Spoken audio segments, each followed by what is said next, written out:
สวัสดีทุกคนเนาะวันนี้เราจะพาทุกคนมางมกุ้งนี่เห็นกุ้งแล้ว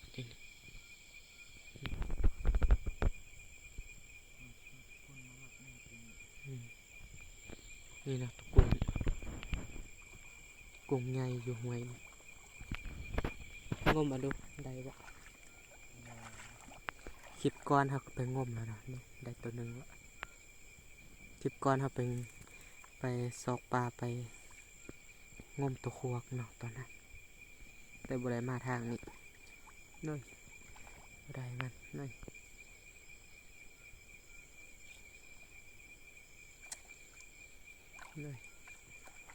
บ่ได้มันสับ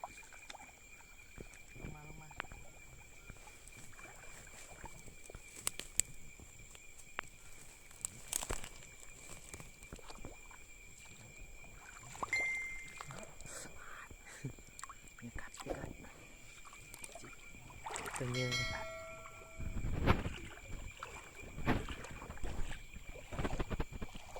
นี่นะครับนี่เอาไปตัวนึงนี่เนื้อคอนใหม่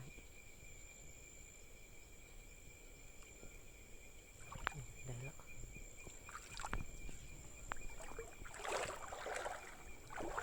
กุ้งร้ายนะหัวมีแต่กุ้งโตเยอะๆ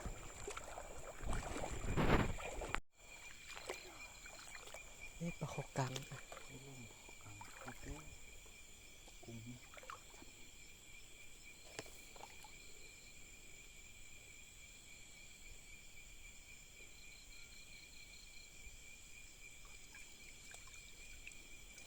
ตัวนู้น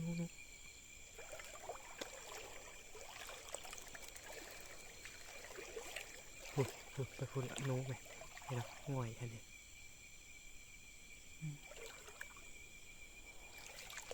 นู้กระไร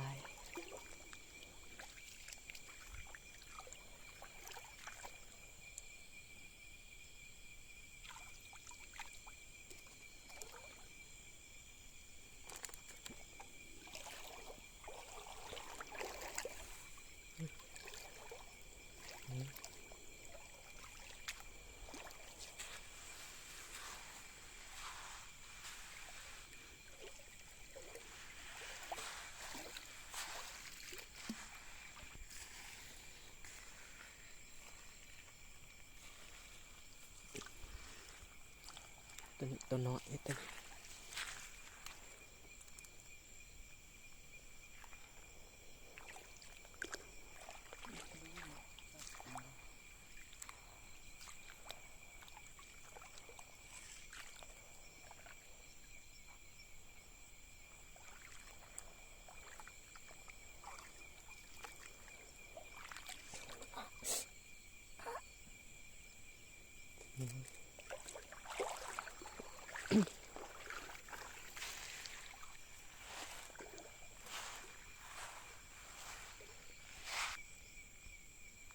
เห็นฮอตปลาเนาะ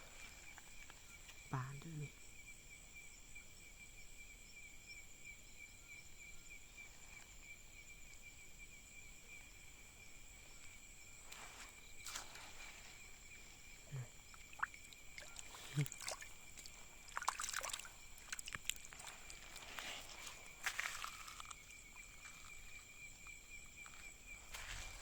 มันเจ็บละทีนี้ปล่อยมัน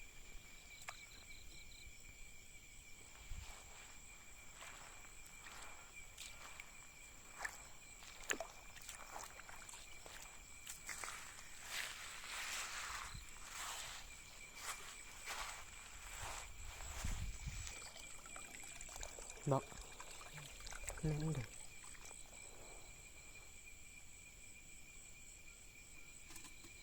ต้นกุ้ง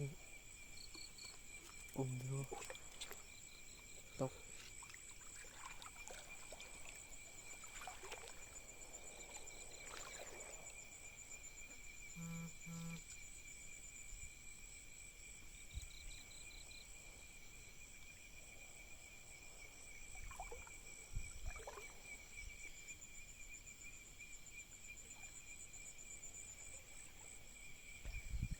ตัวเยอะ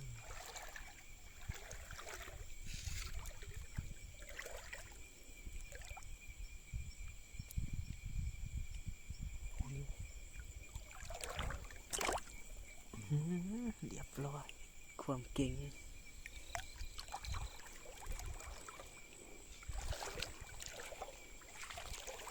เนี่ยปลาเจ้า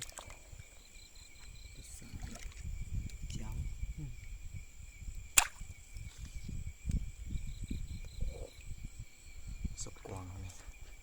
สักนี้มันก็หินอยู่เนอะ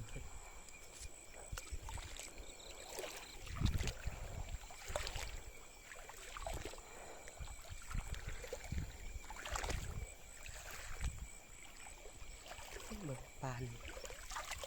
ปานหอยงบเอาได้นะนี่ปลาตัวหนึ่งอีกจับเอาตัวนี้นะปลาเอเนาะอยู่แถวนี้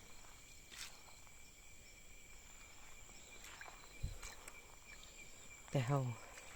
อยากได้กุ้งหลายกว่า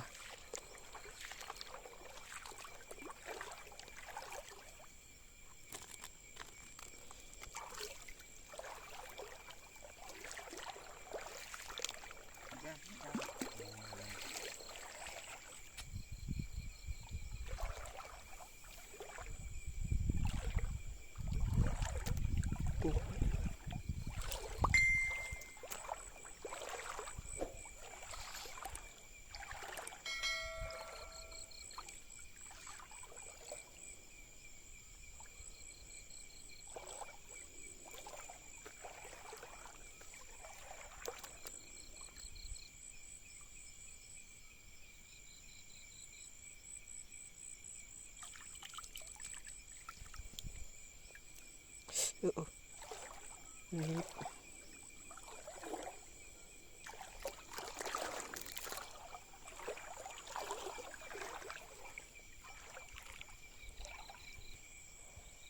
นี่ปลามันกุ้งกินปลาเลย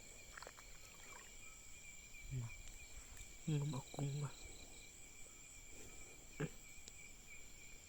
บ่ได้ให้มันยังมีอีกตัวหนึงได้แล้วนี่จับยากเนาะมือเดียว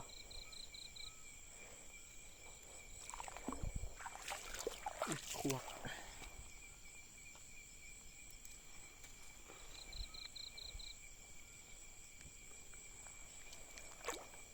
กุ้งอีก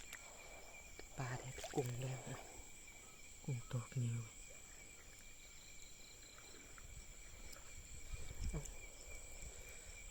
ไหวแท้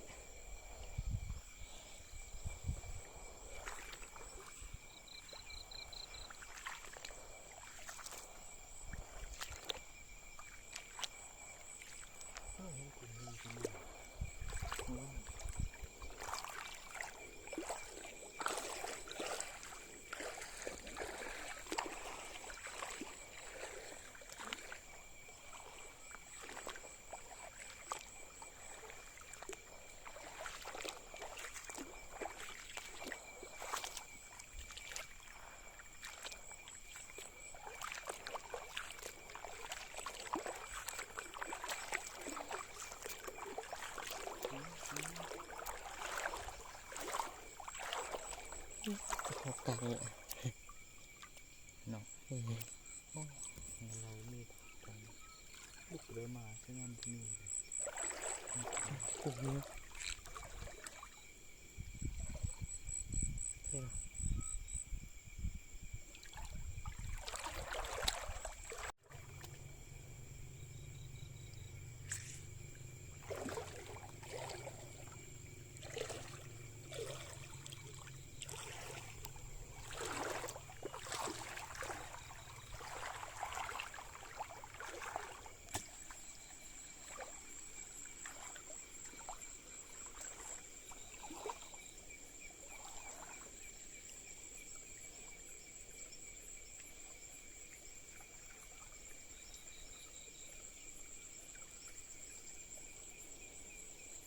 เข้าบอลคุณเรียบร้อย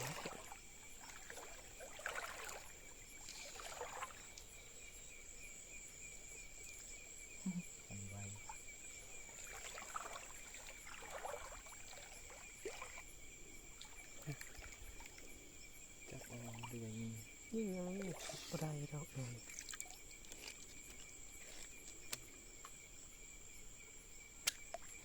ไม่ได้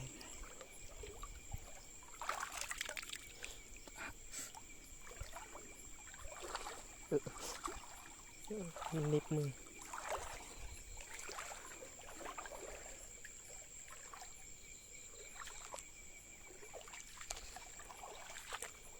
นี่อีกตัวนึงโอ้ยบ่ได้มัน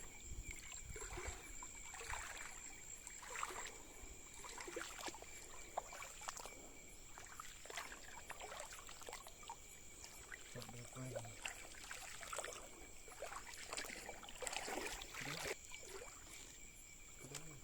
โอ้โหเห็นเหรอถ้ามีห้างมันจะโอ้ นี่ก็บ่ได้ มันบุก นี่ เข้ามา ตะกุ้งก่อนความไหวกุ้งนี่